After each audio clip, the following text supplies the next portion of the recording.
Provérbio 8:11. Porque é melhor a sabedoria do que rubis, e de tudo que se deseja, nada pode se comparar a ela. Amém? Vamos ler todos juntos? 1, 2, 3. Porque é melhor a sabedoria do que rubis, e de tudo que se deseja, nada pode se comparar a ela. Amém? Então esse aqui é Salomão, é um homem sábio. Depois de Jesus, o homem mais sábio que pisou na terra, que ele está dizendo aqui que a sabedoria é mais do que rubis, é mais do que tesouro, é mais do que dinheiro, é mais do que posses. E tudo que a gente desejar nunca vai se comparar a ter sabedoria. O conhecimento é diferente de sabedoria. Conhecimento, você adquire conhecimento através dos livros, através das universidades, através de ouvir outras pessoas. Conhecimento é um acúmulo de informação. A gente fala assim, às vezes a gente erra, fala assim, nossa, aquela pessoa é tão sábia. Na verdade, ela não é sábia, ela tem um montante de conhecimento, ela conhece muita coisa. Eu andei com uma pessoa que era super interessante, porque ele mesmo reconhecia isso. Ele dizia assim, pastor, eu sou muito bom na hora de aconselhar, na hora de ensinar. Ele falou, eu sinto que quando eu ensino, quando eu aconselho, eu impacto as vidas. Ele falou assim, mas eu percebo que na hora de eu colocar em prática eu não consigo. Todo o meu conhecimento, todo o meu acúmulo de informações ajuda outros, mas não ajuda a mim mesmo. Eu não sei colocar isso em prática. Isso é o que? Falta de sabedoria. Tenho o conhecimento, tenho as informações, mas não sou sábio o bastante para colocar aquilo em prática na minha vida, na minha própria vida. Então conhecimento eu busco, sabedoria eu peço a Deus, porque a Bíblia diz que sabedoria eu vou buscar em Deus. Então eu acumulo conhecimento e falo, Senhor, me dê sabedoria para saber lidar com tudo isso. Você já conheceu alguém que é muito cheio de conhecimento, cheio de informações, mas ele não sabe lidar com aquilo? Ele fica orgulhoso, ele fica chato. Você já viu aqueles crentes? Aqui não tem nenhum, graças a Deus, na Redondeza aqui eu já procurei outro dia, não tinha nenhum. Você já viu aqueles crentes chato? Porque ele sabe tanto de Bíblia, ele conhece tanto de teologia, tanto de Bíblia, que ele é chato. Que tudo que você vai falar, ele fala, mas a Bíblia... Você fala, meu irmão, eu não estou falando de Bíblia, estou falando de vida. Mas tem cara que é chato. Então, quer dizer, o conhecimento dele, o montante de informação dele, tornou ele uma pessoa chata. Por quê? Porque ele tem conhecimento, mas não tem sabedoria. E a Bíblia diz lá em Tiago, capítulo 1, verso 5, diz assim, se algum de vocês tem falta de sabedoria, peça a Deus, que a todos dá livremente, de boa vontade, e lhe será concedida. Então, eu busco conhecimento e peço sabedoria para Deus. Nós hoje estamos aqui em busca de sabedoria. Eu tenho certeza que você, quando terminar essa série de mensagens, você vai ser uma mulher muito mais sábia. Você vai ser um homem muito mais sábio. A sabedoria me faz lidar com aquilo que eu tenho nas mãos. É isso que é sabedoria. Não é sobre conhecer, é sobre saber lidar com aquilo que conhece. Por que a gente dá, eu pelo menos sou do tipo que dou muita voz, gosto de ouvir pessoas de mais idade do que eu, de mais experiência do que eu. Porque talvez eles não tenham o conhecimento que eu tenho. Talvez eles não tenham a escolaridade que eu tenho. Mas eles têm muito mais sabedoria do que eu. Quantas coisas eu falo que a minha mãe me ensinou, que o meu pai me ensinou, e meus pais não foram nem na escola. Meu pai sabe, escrever o nome. Minha mãe aprendeu copiando a letra de outras pessoas, ela aprendeu a escrever. Mas ela falava cada coisa que eu dizia, meu Deus do céu, não tem Platão, não tem Sócrates, não tem filósofo que sabe a sabedoria. Ela disse para mim assim, quando você antes de confiar em alguém, coma uma saca de sal junto. Isso é sabedoria popular. Sabedoria popular, sabedoria que vem, e nós estamos aqui buscando sabedoria. Conhecimento, quando eu tenho conhecimento de Deus, eu conheço Deus, eu já estudei tudo na Bíblia sobre Deus.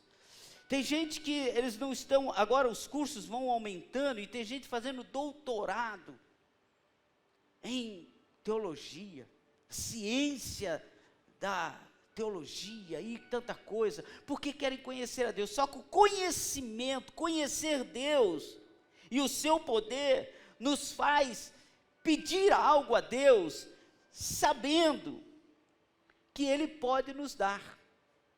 Então quando eu tenho intimidade, que eu tenho conhecimento com Deus, eu começo a pedir as coisas, porque eu digo assim, Deus, o Senhor pode me dar. Eu li na tua palavra que nada é impossível para o Senhor. Eu vi que o Senhor abre mar, eu vi que o Senhor derruba muralhas, eu vi que o Senhor faz a gente andar sobre as águas, eu vi que o Senhor ressuscita mortos, eu vi tudo isso. Isso faz, quando eu começo a conhecer, eu começo a pedir as coisas para Deus e dizer assim, Deus, eu sei que o Senhor tem para me dar, e o Senhor pode me dar. Aí eu quero tudo na minha mão. Eu quero que venha tudo na minha mão. Mas, quando eu tenho o conhecimento de Deus, e a sabedoria, eu já faço diferente. Porque a sabedoria, eu conheço Deus, eu conheço o seu poder, mas eu peço para Ele me capacitar para alcançar aquilo que eu desejo. Você viu que tem uma diferença aí? No primeiro, eu quero receber pronto. No segundo, eu digo, Senhor, me capacita para ir buscar aquilo. Me capacita para eu alcançar tal coisa. Senhor, me capacita. E isso agrada o coração de Deus. Porque quando eu digo assim, Senhor, me capacita para chegar do outro lado, me dá força, Senhor, me dá inteligência, me dá sabedoria para eu alcançar aquilo que eu quero. Sabe o que Deus vai fazer? Deus vai dizer assim, não só vou te capacitar, como vou junto com você. Aleluia. Não só vou te ensinar o caminho, mas eu vou com você no caminho. Quando eu tenho sabedoria, eu não só peço para Deus me dar, eu peço para Deus me dar, mas me capacitar para conquistar, e principalmente eu peço sabedoria para saber lidar com aquilo que Deus me deu. Porque muitos de nós pedimos as coisas para Deus, mas não falamos, Deus, me ensina a trabalhar com isso. E aí é onde a gente perde. É aí que a gente perde.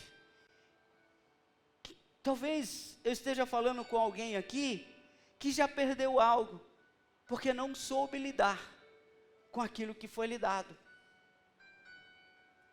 Às vezes a gente pede tanta coisa e esquece de pedir o principal. Senhor, me ensina a lidar com isso. Às vezes você pede uma varoa linda, nossa, que negócio. Perdão.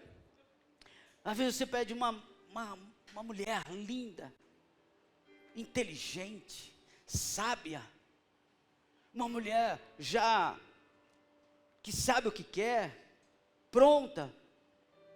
Aí Deus te dá. Aí depois você não sabe lidar com isso. Já parou para pensar nisso? Eles não sabem lidar com isso. Ah, mas ela é muito cheia de si. Você que pediu. Ah, mas ela é autossuficiente. Você pediu. E se você pediu uma mulher autossuficiente, capacitada, você tem que pedir o Senhor, me ensina a lidar com aquela mulher. Homem é a mesma coisa. Não, eu quero um homem decidido. Um homem que resolva as coisas, como disse o Gustavo aqui. Um homem que se posiciona. Aí depois que Deus dá, aí você fala, mas eu não faço nada. Ele não me pergunta nada. Tudo ele resolve. Já chegou aqui com as rosas vermelhas, ele nem perguntou se eu queria vermelha, se eu queria... Já comprou lá um negócio para o caldo lá, nem perguntou se eu queria. Mas você pediu um homem decidido, um homem posicionado. Então você tem que pedir e ao mesmo tempo dizer, Senhor, me ensina a trabalhar com isso. Me ensina a trabalhar esse tipo de situação. Porque sabedoria é para a gente aprender a lidar com aquilo que Deus coloca nas nossas mãos. Hoje eu quero que você saia daqui sabendo lidar com aquilo que você conquistou. Sabendo lidar com aquilo que você conquistou. Eu gosto da parte de Salomão, lá em 2 Crônicas capítulo 1, verso 10, porque Salomão, quando ele recebe o reino da mão do seu pai, Davi, ele recebe o reino, ele vai fazer uma oração para Deus. Ele vai fazer uma oração para Deus. E essa oração que ele fez para Deus, fechou. O homem já era sábio antes de receber. Ele só ficou mais, porque o cara já era o cara. Porque ele chegou para Deus e disse, Deus, me dê sabedoria, para eu saber lidar com o teu povo. Você parou para pensar num negócio, numa frase dessa? Numa oração dessa? Ele podia pedir naquele momento qualquer coisa. Mas ele disse assim, Senhor, me dá sabedoria para lidar com aquilo que é seu. Não com o que é meu, com o que é seu. Ei, deixa eu dizer para você, peça a Deus sabedoria para você lidar com aquilo que é dele.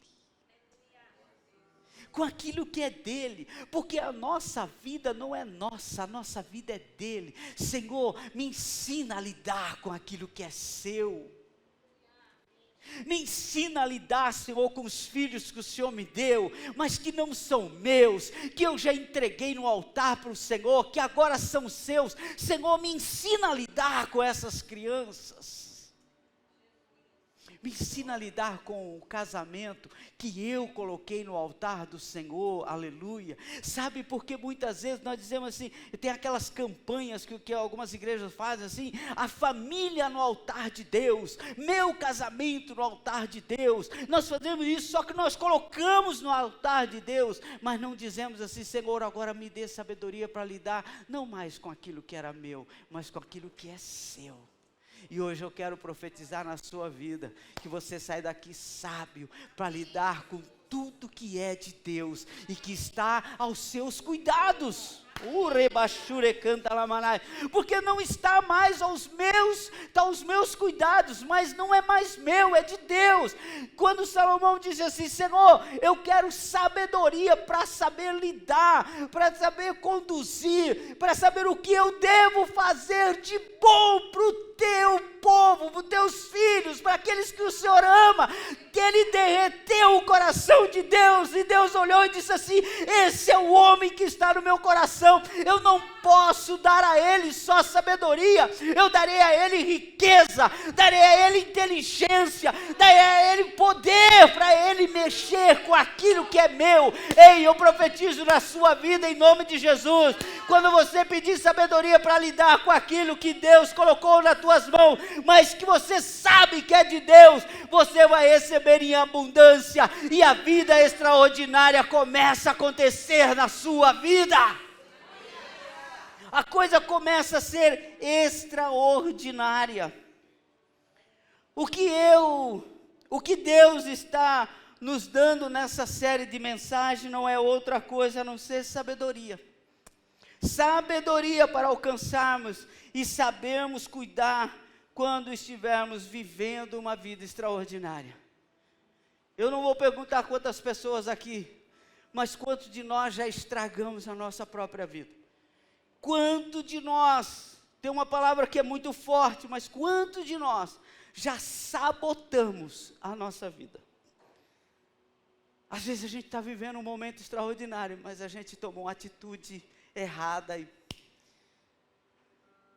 Quantos de nós sabotamos momentos felizes dentro da nossa família? Momentos extraordinários do casal, da família, do trabalho, com uma palavra errada, com uma atitude errada, com uma tomada de posição errada, e a gente depois se arrepende, porque a gente diz assim, cara, eu sabotei aquele momento poderia ter sido um momento extraordinário, mas eu falei a coisa errada na hora errada, eu fiz a coisa errada na hora errada, e eu sabotei a minha própria felicidade. Tem gente sabotando a própria felicidade, irmãos. Tem. Uma escolha errada, uma palavra errada, uma atitude errada.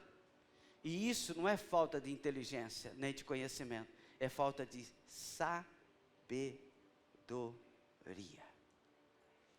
A Bíblia diz que há momento de se calar. Eu lembro, minha esposa está aqui, e eu gosto de contar das coisas que eu aprendi. Então, como todo bom homem, quando eu me casei, novinho, achava que era um macho do negócio, né? Macho alfa. Mando eu não tinha mandado ninguém, agora podia mandar na minha esposa, estava deitando e rolando. Eu falei, agora é minha vez. Casei. E dava aquelas confusão, eu ficava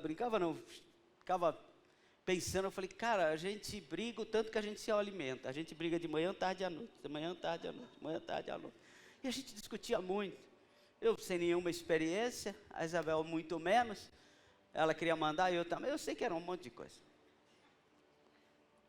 Aí um dia, ela foi pedir conselho para minha mãe, sábia, sem estudos, mas sábia. A minha mãe disse para ela assim, sabe o que você faz? Faz o que eu faço com o pai dele, há todos esses anos, passaram mais de 50 anos casados, faz o que eu faço com ele, quando ele começar a brigar, fala nada não, deixa ele brigar sozinho. Mas ele vai, deixa ele falar, uma hora cansa e para. Meu irmão, perdeu a graça. Minha mãe estragou um momento interessante no meu casamento. Porque que graça tem você brigar sozinho? Fala para mim. Tem graça? Não tem. Você fala, a garganta até, e a pessoa. Aí você, tem aqueles mais chatos, fala, você não vai falar nada? Não, se você acha isso, beleza. Sabedoria, para não estragar os bons momentos. Amém? Hoje nós vamos aprender aqui sobre 3 atributos de pessoas sábias, que vão te levar a viver uma vida extraordinária. Eu vou falar muito simples disso, não vou entrar em detalhes, porque cada um aqui já dava uma ministração. E eu quero falar dos 3. E a primeira coisa que um sábio valoriza é a humildade. Uma pessoa, se você quiser conhecer uma pessoa sábia, comece vendo se ela é uma pessoa humilde. Todo sábio, ele é humilde. Ele sabe valorizar a humildade. Olha o que a Bíblia fala lá em Provérbios, Salomão falando 15:33. O temor do Senhor ensina a sabedoria, e a humildade antecede a honra. Um homem sábio, uma mulher sábia, ela é humilde. E por ela ser humilde, ela vai ser honrada lá na frente. Talvez não é honrado no momento. No momento até te chamam de frouxo, de mole, de isso, daquilo outro, porque você não tomou uma atitude, você diz, não, isso é humildade.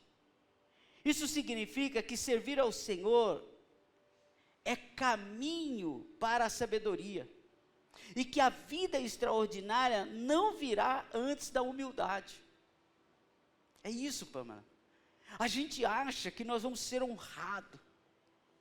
Mas antes de eu ser honrado, Deus vai tratar comigo. Antes de você ser honrado dentro da tua casa, Deus vai tratar com você. Hoje, para eu ouvir da minha esposa, às vezes, que eu sou um ótimo marido, que eu sou um ótimo pai, que eu sou uma bênção. Antes, para ela ouvir de mim, que ela é a mulher da minha vida, para ela ouvir de mim que eu admiro como esposa, admiro como mãe, precisou 40 e poucos anos de, burilando pedra com pedra. Aí até a gente descobrir o tesouro do outro. As pessoas sábias têm humildade para esperar que apareça o tesouro que está escondido dentro de você. Porque eu vou dizer para você, você é pedra preciosa diante de Deus. Mas ninguém anda encontrando diamante no meio da rua.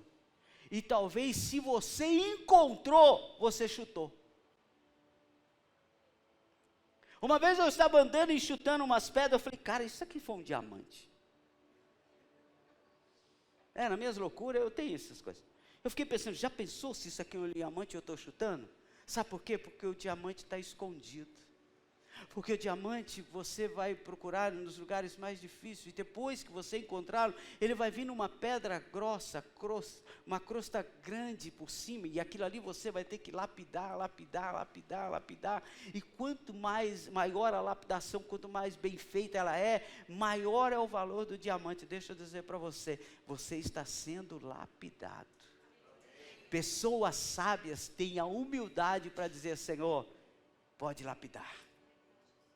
Vai doer, tem hora que vai reclamar, mas vale a pena. A humildade aqui não tem nada a ver com falta de recursos, porque tem gente que acha que ser humilde é não ter recursos, não ter recursos financeiros.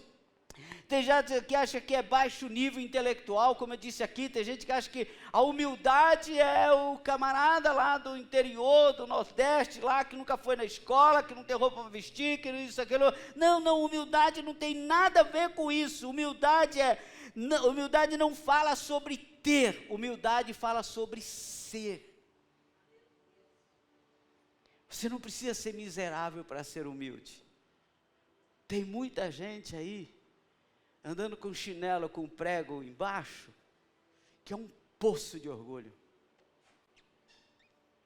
E tem muita gente andando de Lamborghini, com uma simplicidade que você fica sem graça de se encostar na pessoa. Então, humildade não é sobre ter, humildade é sobre você ser humilde, é o que você quer ser.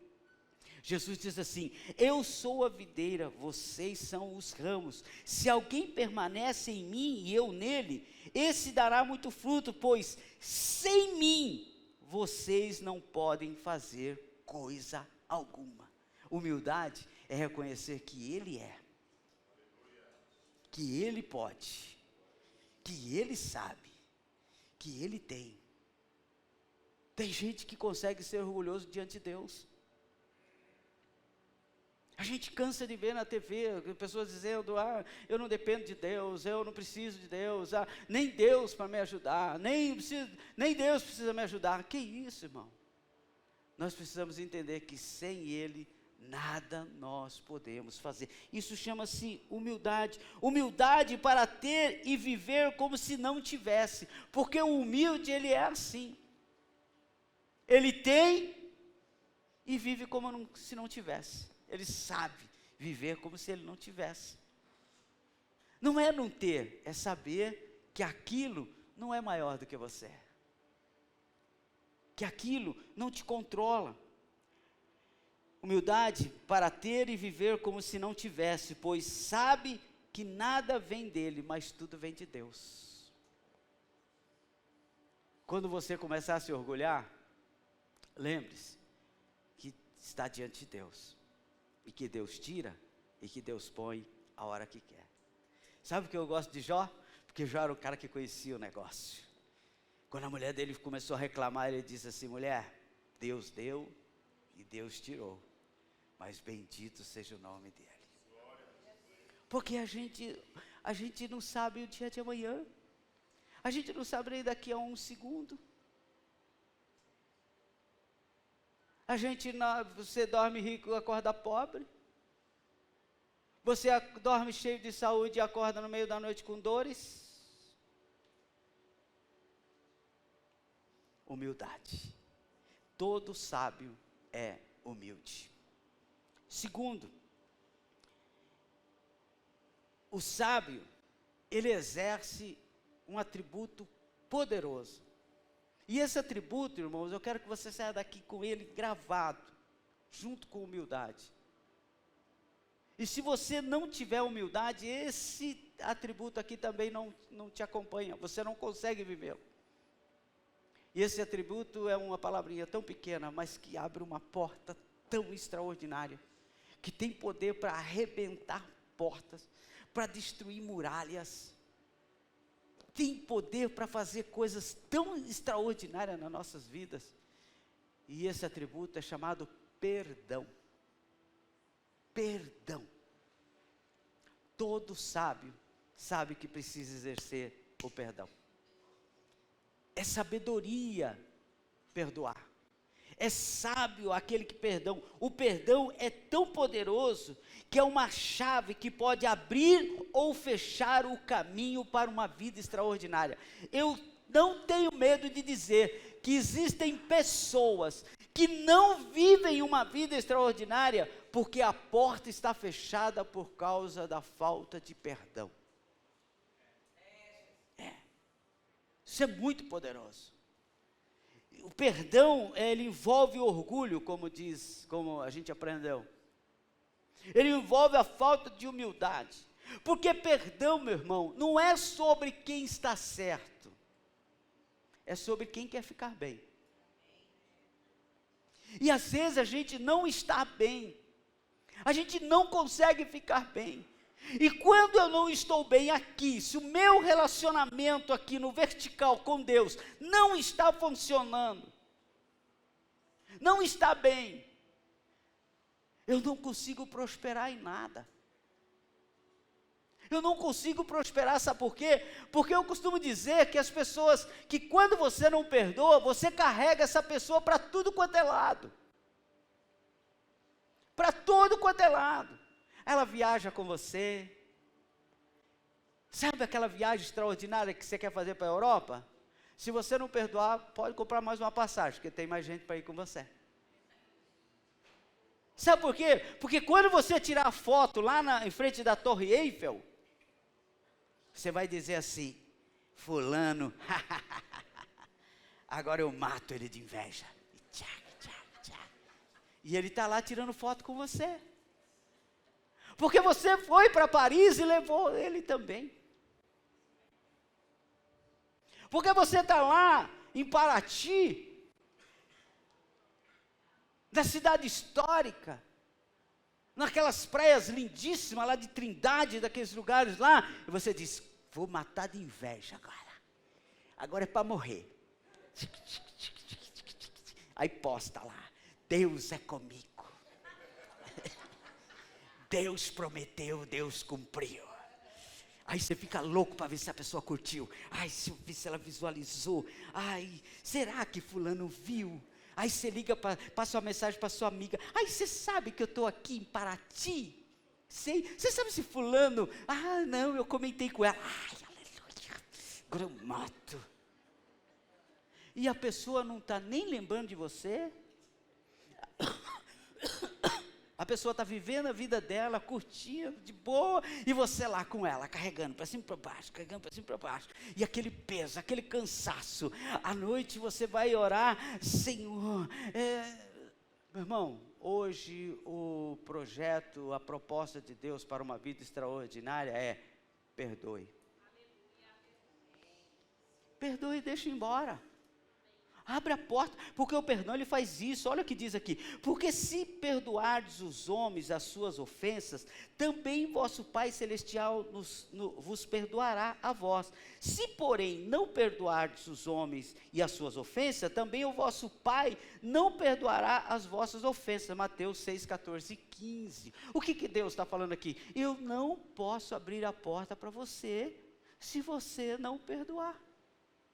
Então tem coisas nas nossas vidas que a gente não entra, porque Deus fala assim: não posso colocar você assim cheio de rancor, não posso chegar a você assim com esse desejo de se vingar, não posso com esse desejo, com esse sentimento de injustiça que você tem, eu não posso colocar você lá. Aí você diz assim: Senhor, então eu vou tirar tudo isso, porque não é a respeito do outro, é a respeito de mim. Deixa eu te falar aqui, o perdão nunca é a respeito do outro, é sempre a respeito de você. Porque o outro está livre, quem está preso é você. O outro às vezes nem lembra, mas você está preso. Então, o perdão é a chave que abre ou fecha. A falta de perdão, fecha. O perdão, abre. Você quer portas abertas? Libera o perdão. Libera o perdão. O perdão é a chave que abre e fecha, porque quando não perdoamos, estamos nos colocando acima de Deus. Por isso que o perdão fecha a porta. Sabia disso? Porque quando eu digo não perdoo, Deus está dizendo assim: então você é melhor do que eu, porque eu te perdoei. Aleluia. Nossa, agora ficou até pesou agora aqui. Senti a presença. Sabe por quê? Porque Deus está falando com a igreja. Que a igreja humilde, a igreja que perdoa, é a igreja que se coloca debaixo do senhorio de Deus. Mas quando eu digo eu não perdoo, eu estou dizendo assim: Deus, o Senhor errou a hora de perdoar aquela pessoa. O Senhor errou. E a gente precisa entender o seguinte: o maior de todos os pecadores somos nós. Não é sobre o outro. É muito fácil a gente reclamar do outro: mas como que Deus pôde perdoar? Nossa! Mas para pensar, como Deus pôde te perdoar? Sou eu mesmo, aquele que apaga as suas transgressões por amor de mim, e que não se lembra mais dos seus pecados. Se Deus perdoou e não lembra mais, por que você fica lembrando todo dia aquela pessoa que te apunhalou pelas costas? Deixa ela ir embora. Deixa ela partir. Aquela pessoa que te enganou, aquela pessoa que não foi honesto com você como você foi, não tem problema, querido. Deixa que Deus trate, se tiver de tratar. Uma vez, eu fui me aconselhar com um pastor, faz bastante tempo. Na verdade, eu não fui me aconselhar, eu fui para derramar todas as minhas mágoas. Eu queria um cara que falasse assim: a lixeira está pronta? Tá, então dá licença. E eu fui lá falar tudo o que já tinha acontecido comigo na igreja. Que já tinha sido traído, que já tinha sido magoado. Eu falei tudo, coitado. E o pastor assim olhando para mim, eu falei: isso não vai dar nada, esse cara não. Aí ele ouviu tudo que eu falei. Aí eu falei: foram embora da minha igreja, me traíram, e não sei o quê. Depois que eu falei tudo, ele falou, e você acha que Deus não os perdoou? Aí eu fiquei chateado. Como assim? Eu não tinha parado para pensar nisso. Porque se Deus me perdoou, perdoou eles também. Aí ele falou, deixa eu dizer para você, Deus já perdoou eles. Eu falei, já? Nem me falou nada. Nem veio pedir meu conselho. Nem veio saber o que eu estou sentindo. Ele disse, Deus já perdoou, cara. Então perdoa você também. Aquele dia eu desabei a chorar. Eu disse, Senhor, miserável homem que sou. Se o Senhor perdoou, eu não sei perdoar. Então para pensar nisso. Fez mal? Sabe por quê? Porque na hora eu pensei, quantas artes eu já fiz e Deus me perdoou. E por que eu acho que o outro, Deus não pode perdoar o outro? Só a mim que sou. Perdão é humildade. Então hoje, você vai exercer o perdão. Não tenha portas fechadas por falta de perdão. Perdão não é sobre os outros, mas é sobre você. Bate no peito assim, o perdão é relacionado a mim. E não aos outros. Lembre sempre disso. É você que quer ficar bem. É você que quer se livrar do peso. É você que quer prosperar. Se o outro não quer uma vida extraordinária, ou se está tendo, talvez só está faltando você perdoar para você começar a ter a sua vida extraordinária. E você vai parar para tirar selfie pensando no fulano. Você vai tirar selfie dizendo assim, Deus, o Senhor é bom, onde o Senhor me trouxe. Posso profetizar isso sobre a sua vida? Eu profetizo que Deus vai abrir portas que estavam fechadas até agora, porque a partir de hoje, a partir de agora, você sai daqui perdoando. E Deus vai dar a vida que você merece. Deus vai dar a vida que você merece. A vida que você está sonhando, e você não pensou, mas Deus vai fazer. Terceiro e último. O sábio não ignora a honra. Isso aqui é muito forte, humildade, perdão e honra. O sábio não ignora a honra. Essa chave abre caminho para uma vida extraordinária. Sem ela, a vida fica pequena. Quem não exercita a honra, tem uma vida pequena. Eu gosto do Mário Sérgio Cortella, ele é um sábio. E ele diz o seguinte, ele tem uma frase curtinha, muito bacana, que ele diz assim, a vida é curta para ser pequena. A vida é muito curta para você ficar estragando por causa de falta de humildade, por falta de perdão, por falta de honrar as pessoas. É muito curta para isso. Então ela é curta, mas ela não pode ser pequena. Uma vida pequena é de gente orgulhosa, gente que não sabe exercer humildade. Uma vida pequena é de quem não sabe exercer o perdão. Então o Mário Sérgio Cortella disse isso, a vida é curta demais para ser pequena. Deixa eu dizer para você, a vida é pequena demais para você estragá-la. Esse próprio Mário Cortella, ele diz assim que, algumas pessoas dizem assim, né? A vida é minha, eu estrago ela como eu quiser. E é um direito seu, estragar a sua vida, a vida é sua. Se você não colocou ela na mão de Deus, a vida é sua.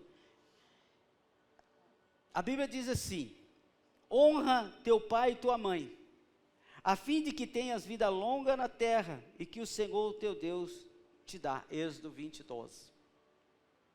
Também a gente vê lá, Paulo falando sobre isso. Mas a honra não é bajulação. Tem gente que tem medo de honrar o outro porque acha que está bajulando. Ah, eu não sou bajulador. Não, honra não é isso. Honra é muito mais do que isso. Honra é humildade para reconhecer o valor do outro. Quem não honra é orgulhoso. não tem coragem de dizer, cara, você é melhor do que eu. Olha, eu admiro você. Eu gostaria de ter a capacidade que você tem. Eu gostaria de saber fazer o que você faz.